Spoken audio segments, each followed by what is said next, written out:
Hello everybody, welcome back to my channel. So I'm actually stood here looking at Ed in his tank, my Flowerhorn. So I just wanted to do a bit of a talk about around Flowerhorns in general, and obviously Flowerhorns that I've kept, and basically how I care for my Flowerhorns basically. So he's obviously a male,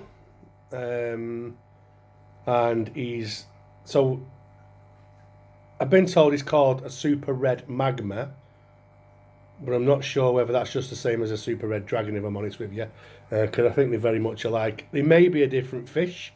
Somebody might be able to tell me that, but I do think they're pretty much the same fish, to be honest with you. Because I think there's a lot of, I think in the hobby with Flowerhorns, I think there's a lot of different names, and I think names might just get made up as people go along. I don't know. I'm not really that deep into knowing around the way that they're made and the way that they're named and stuff like that. I just know that I like the look of them.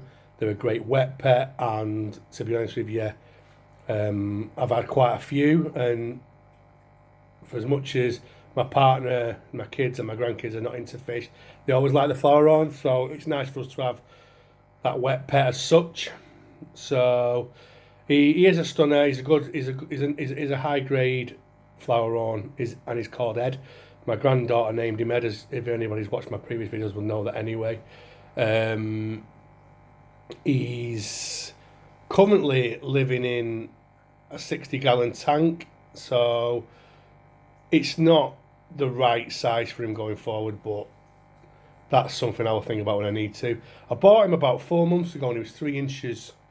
He's only a little thing, a little 3 inch one he was, and I picked him from a shop called World of Water in Manchester, England, and I picked him out of a few because to me, he just looked the best. He had the best shaped nuchal hump, cock, whatever you want to call it, and he just had the best finish. So I took him. So he was 3 months old. He was about 3 inches, and it was about 4 months ago when I got him. He's now 8 inches. When I moved into this tank and measured him, he's 8 inches.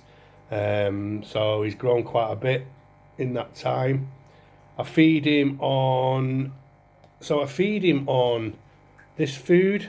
And it's Excalibur, made by Excalibur, which is a well-known Flowerhorn name, and it's intense red. So I predominantly give him these pellets.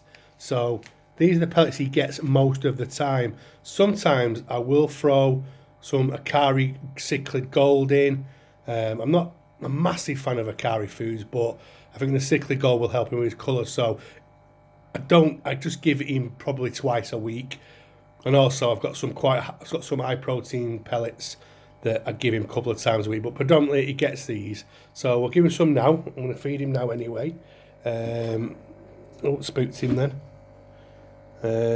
So I'll give him a few of these pellets. They're only little pellets, as you can see there. He's eating them, munching them up. He'll just tuckle away at them. They're only small pellets, very, very, very small pellets. So obviously with his head, he has to suck them up. But he can eat them fine, it's fine. You know, I just put a few in there twice a day. He'd eat the whole box if I could throw it in, to be honest with you. He's always on the lookout for food. But yeah, the Intense Red seems to be doing a good job with him.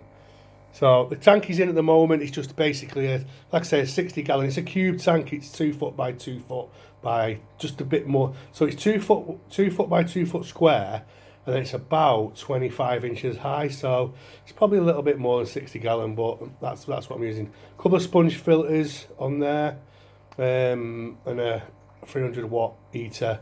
And I've obviously got one in the guard because you can get a bit angry with a glass sometimes. I've tried him with females before, but he's not interested. He just wants to kill them. So we just keep him as a wet pet, really.